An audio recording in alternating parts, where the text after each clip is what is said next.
নিজের উপরে জুলুম করলেন না, অন্যায় করলেন না, আপনি একটা জুলুম অন্যায়ের রীতি, একটা নীতি চালু করে গেলেন। কোরআন সুন্নাহ বলে আমি যদি ভালো হই, আপনি যদি ভালো হন, তো শুধু আপনি আপনার জন্য ভালো হন নাই, আপনি আপনার পরবর্তী প্রজন্মের জন্য একজন ভালো ব্যক্তি হিসেবে গণ্য হলেন। এবং আপনি শুধু আপনার হক আদায় করলেন না, আপনি আপনার পরবর্তী জেনারেশনের হক সহ আদায় করলেন।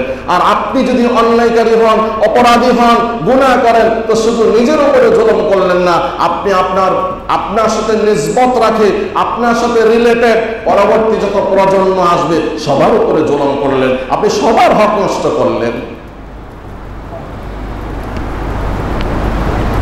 সম্মানিত ভাইয়েরা, তাই আমাদের লক্ষ্য রাখতে হবে এই জীবন শেষ না, আসল জীবন তো আমাদের সামনে অপেক্ষমান। মহতারাম সম্মানিত ভাইয়েরা, আমি ইচ্ছা করে আসছি আজকে আপনাদের সামনে আলোচনা করব যে এই আশুরা দিবস কেন ঐতিহাসিক দিবস হলো, আশুরা দিবস কেন সম্মানী দিবস হলো, যোগে যোগে এই আশুরা দিবসে কি কি ঘটনা ঘটেছে সেগুলোর কিঞ্চিত আলোচনা করার জন্য আমি আপনাদের সামনে খুতবায় সূরা ইউনূসের 90, 91, 92 এই 3টি আয়াত তেলাওয়াত করেছি। সামান্য যে সময় আছে শুধু হয়তো অনুবাদ করতে পারবো। আল্লাহ তাআলা এই আশুরা দিবসকে যোগে যোগে এই দিবসে অনেক ইতিহাস সৃষ্টি করেছেন। আমরা পরিষ্কারভাবে, সুস্পষ্টভাবে, সহিহ সনদে এবং কোরআনুল কারীমের মাধ্যমে যেটা পাই সেটা হলো এই ফিরআউন বড় জালেম ছিল। যত নবী রাসূল তার কাছে দাওয়াত নিয়ে আসতো সবার উপরে সে জুলুম নির্যাতন করেছে। এক পর্যায়ে হযরত মূসা আলাইহিস সালাম যখন দাওয়াত নিয়ে আসেন এই ফিরআউনের কাছে, তো ফিরআউন মূসা আলাইহিস সালামের উপরে জুলুম নির্যাতন শুরু করে বিভিন্নভাবে। কোরআনুল কারীমে এই আশুরা দিবসের ঐতিহাসিক ঘটনাগুলো সূরা বাকারায়, সূরা আলী ইমরানে, সূরা ইউনূস, সূরা তাওবায়, বিভিন্ন সূরার মধ্যে খণ্ড খণ্ডভাবে আলোচনা করেছেন। সূরা শুআরায় খণ্ড খণ্ডভাবে আলোচনা করেছেন। মূসা আলাইহিস সালাম তাকে ব্যর্থ প্রমাণিত করার জন্য, ভ্রান্ত প্রমাণিত করার জন্য ফিরআউন আয়োজন করেছিল জাদুঘরদেরকে নিয়ে জাদু প্রদর্শনীর আয়োজন। সে মূসা আলাইহিস সালামকে বলছে যে আপনি সাহেব, যে তুমি জাদুঘর, সুতরাং তোমার এই জাদু আমি দেখাচ্ছি। প্রায় 70,000 জাদুঘর সেই যুগে একত্রিত হয়ে জাদু প্রদর্শনী শুরু করলো। এই যে আমি বলছি এগুলো সবই কোরআনের আয়াতের অর্থই বলছি, প্রত্যেকটা জিনিস কোরআনের মধ্যে বর্ণিত হয়েছে। তারপরে মূসা আলাইহিস সালাম আসলেন, আল্লাহ তাআলার ইশারায় জাদুঘররা বলছে আগে কে কার জাদু প্রদর্শন করবে। মূসা আলাইহিস সালাম বললেন তোমরাই তোমাদের জাদু আগে প্রদর্শন করে দেখাও, কে কতটুকু দেখাইতে পারো। মূসা আলাইহিস সালামের সাথে কার শক্তি ছিল? আল্লাহর শক্তি। তারপরে তারা জাদু প্রদর্শন করলো, এক একজন এক এক বড় বড় সাপ, অজগর সাপ প্রদর্শন করছে, লিক লিক করছে, কেমন যেন এখনই খেয়ে ফেলবে, ধরে ফেলবে। আর আল্লাহর নিয়ম হলো যেই যুগে বাতিল যা নিয়ে উপস্থিত হয় সেই যুগে আল্লাহ তাআলা হককে ওই রকম জিনিস দিয়ে প্রেরণ করেন। যেহেতু সেই সময় ছিল জাদুবিদ্যার প্রবণতা, এজন্য আল্লাহ তাআলা মূসা আলাইহিস সালামকে আসা একটি লাঠি দিয়েছেন। যেই লাঠি মূসা আলাইহিস সালাম মুহূর্তের মধ্যেই আল্লাহর ইচ্ছাই বললেই সেটা সেই যুগের সবচাইতে জাদু প্রদর্শনীর বড় বিষয় ছিল বড় বড় সাপ হওয়া। তাই মূসা আলাইহিস সালামের এই লাঠি সাপ হয়ে যেত। 70,000 জাদুঘর জাদু প্রদর্শনীর শেষে যখন মূসা আলাইহিস সালাম নিজে জাদু প্রদর্শন, মূসা আলাইহিস সালাম আল্লাহর পক্ষ থেকে তার মুজিজা প্রদর্শন করা শুরু করলেন এবং বললেন আলকি আসা। আল্লাহ মূসা আলাইহিস সালামকে বললেন মূসা এবার তুমি তোমার লাঠি ছাড়ো। ফাইদা হিয়া তালকাফু মা ইয়াফিকুন। মুহূর্তের মধ্যেই মূসা আলাইহিস সালামের সেই আসা লাঠি সর্পে রূপান্তরিত হয়ে ওই 70,000 জাদুঘরের জাদুকে, 70,000 সাপকে সেকেন্ডের ভিতরে গিলে ফেলেছে। বলেন আল্লাহু আকবার। আমরা হলাম সেই রবের গোলাম, আমরা হলাম সেই রবের বান্দা। ফাওয়াকাল হক, আল্লাহ বলতেছেন হক প্রতিষ্ঠিত হলো, ওয়া বাতালা মা কানু ইয়ামালুন, আর বাতিল সম্প্রদায় যা কিছু করেছে সব বিনষ্ট হলো। ফাগলিবু হুনালিকা ওয়ানকালাবু সাগিরিন। সূরা আরাফের 119 নম্বর আয়াত আল্লাহ তাআলা বললেন সেখানে এই বাতিল সম্প্রদায় পরাজিত হয়ে গেল এবং ছোট হয়ে সেখান থেকে ফিরে গেল।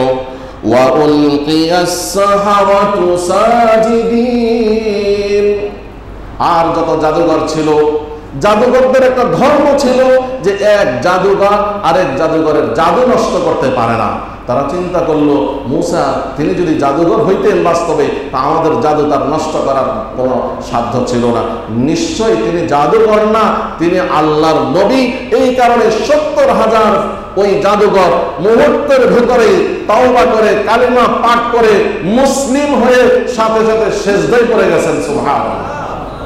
فألقي السحرة ساجدين قالوا آمنا برب العالمين رب موسى وهارون, আমরা ঈমান এনেছি মুসা এবং হারুনের রবের উপরে। قال فرعون آمنتم به قبل أن آذن لكم, ফিরআউন তার উপস্থিতিতে সব কিছু হচ্ছে।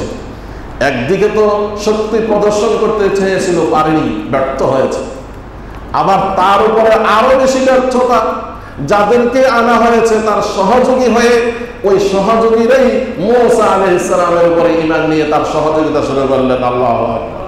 এই জন্য ফেরাউন বলল কি, হ্যাঁ আমার অনুমতি ছাড়া তোমরা মূসার উপর ঈমান নিয়ে এসেছো, এত বড় স্পর্ধা, এত বড় সাহস কে দিয়েছে? قال فرعون آمنتم به قبل أن آذن لكم, আমার অনুমতি ছাড়াই তোমরা কেন ঈমান নিয়ে এসেছো? إن هذا لمكر مكرتموه في المدينة لتخرجوا منها أهلها فسوف تعلمون. ফেরাউন বলল, আরে এটা তো সব এক ধরনের কৌশল। মূসা এটা কৌশল অবলম্বন করেছে, এই কৌশল দেখায়া তোমাদেরকে এবং সকল শহরবাসীদেরকে এখান থেকে বের করে সে তার দলবদ্ধ করবে, এই জন্য একটা কৌশল অবলম্বন করেছে। জেনে রাখো, যারা আজকে মূসার উপরে ঈমান নিয়ে এসেছো, ফাসাউফা তা'লামুন, তোমাদের কঠিন অবস্থা হবে। কি কঠিন অবস্থা হবে? লাউকাত্তিআন্না আইদিয়াকুম ওয়া আরজুলাকুম মিন খিলাফিন, তোমাদের হাত কেটে দেব, পা কেটে দেব বিপরীত দিক থেকে, ডান হাত বাম পা। সুম্মা লাউসাল্লিবান্নাকুম আজমাইন, তারপরে তোমাদের প্রত্যেককে শুলিতে ছড়াবো একসাথে। নাউযুবিল্লাহ। এবার শুনেন ঈমানদারের বক্তব্য কেমন হবে। ঈমানদার যখন ঈমানী চেতনা জাগ্রত করে হকের পক্ষে অন্যায়ের বিরুদ্ধে যখন কথা বলে, যখন তাফসীরুল কোরআনের মাহফিল করে, কিংবা বাতিলের বিরুদ্ধে মিছিল করে, অথবা জালেমের বিরুদ্ধে কথা বলে, তখন জালেমের পক্ষ থেকে, জালেমের সহচর সহযোগীদের পক্ষ থেকে কত ধরনের ভীতি প্রদর্শন করা হয়। তখন ঈমানদার ভয় পায় না, ঈমানদার জেল জুলুমকে ভয় পায় না। ঈমানদার বলে সর্বশেষ তোমার কাজ একটাই হতে পারে, আমার মৃত্যু নিশ্চিত করবে। আমার মৃত্যু হলেই তো আমি শাহাদত বরণ করার মাধ্যমে সরাসরি জান্নাতে চলে যাব। সুবহানাল্লাহ। এই জাদুঘরেরা, এই মুসলিমেরা বলে উঠল, ক্বালু ইন্না ইলা রাব্বিনা মুনকালিবুন, হে ফেরাউন শুনে রাখো, এতদিন তোমার গোলামি করেছি, তোমার কথা শুনেছি, কিন্তু আজকে হক বুঝে আসছে আমাদের, তাই আমরা আমাদের প্রকৃত রবের দিকে ফিরে গেলাম। সুবহানাল্লাহ। وما تنقم منا إلا أن آمنا بآيات ربنا لما جاءتنا, তুমি আমাদের কোনো অন্যায় পাও নাই, শুধু এটাই যদি অন্যায় হয় যে আমরা আমাদের রবের নিদর্শন দেখে তা বিশ্বাস করে তার উপর ঈমান নিয়ে এসেছি, তাহলে শুনে রাখো আমরা আমাদের সেই রবের কাছে প্রার্থনা করব, রব্বানা আফরিগ আলাইনা সাবরান ওয়া তাওয়াফফানা মুসলিমিন। হে প্রভু, আপনি আমাদেরকে ধৈর্যের সর্বোচ্চ ধৈর্য দান করো আর আমাদেরকে মুসলিম অবস্থায় মৃত্যুবরণের জন্য তৌফিক দান করো। সুবহানাল্লাহ। এখান থেকে কি শিখি? আপনি সত্যের উপরে চলছেন, হকের উপরে চলছেন, আপনার বিরোধিতা হবে। বিরোধিতা হইলেই আল্লাহর সাহায্য প্রার্থনা করতে হবে, আল্লাহর কাছে ধৈর্য চাইতে হবে। হে আল্লাহ, আপনি আমাকে ধৈর্যের তৌফিক দান করেন, আপনি আমাকে এই হকের পরীক্ষায় আমাকে আপনি ব্যর্থ করবেন না। তাওয়াফফানা মুসলিমিন, মুসলমান অবস্থায় যেন আমার মৃত্যু হয়। এইভাবে বিশাল বড় কাহিনী, লম্বা কাহিনী আছে। আমি যে আয়াত তেলাওয়াত করেছি সেখানে গিয়ে শেষ হয়েছে, সমাপ্ত হয়েছে। কি এক পর্যায়ে একভাবে নয়, দুইভাবে নয়, বহুভাবে মুসা আলাইহিস সালাম আল্লাহর শক্তি কুদরত প্রকাশ করেছেন। আমি নবী, তুমি বিশ্বাস করো, তাহলে তুমি আল্লাহর কাছে নাজাত পেয়ে যাবে। কোনো ক্রমেই বিশ্বাস করে নাই।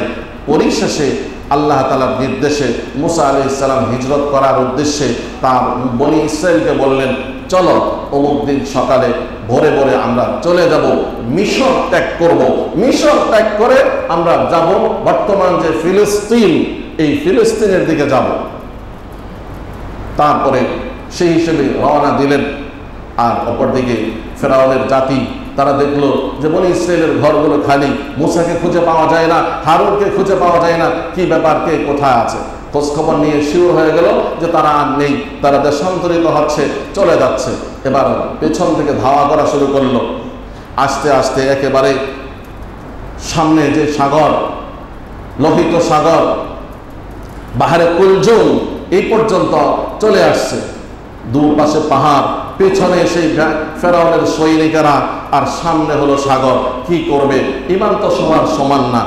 তখন সূরা শুআরার মধ্যে আছে, কেউ কেউ বলে উঠল, হে মুসা, ইন্না লামুদরাকুন, আমরা তো এখন ধরা খেয়ে গেলাম, কি করবেন এখন? আল্লাহ তাআলা সাথে সাথে ওহী পাঠিয়ে সান্ত্বনা দিলেন, ইন্না রব্বি সায়াহদিন, ইন্না মাইয়া রব্বি, হে আমার সম্প্রদায় শোনো, আমার সাথে আমার আল্লাহ আছেন, আল্লাহ আমাদেরকে সঠিক পথে পরিচালিত করবেন। সুবহানাল্লাহ। সময় শেষের দিকে সামনের যে ঘটনাগুলো আসছে, এই ঘটনা দ্বারা মুমিনের ঈমান বাড়বে। আল্লাহ কুদরত প্রকাশ করছেন যে কোনো কিছু থেকে কোনো কিছু হয় না, আল্লাহর হুকুম ছাড়া।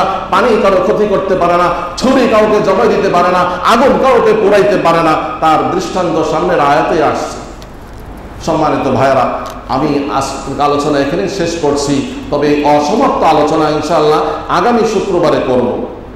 আমরা চেষ্টা করব আগে আগে আসার জন্য। আমার ভাইয়েরা, শুক্রবার আল্লাহর বড় নিয়ামত। যেই দেশে বসবাস করি, এই দেশ শুক্রবারকে আমাদের জন্য হলিডে রাখছে, আমাদের জন্য ছুটি ঘোষণা করছে। আজকে বহির্বিশ্বে বহু মানুষ আছেন যারা শুক্রবারে ব্যস্ততার জন্য জুমার সালাত আদায় করতে পারে না।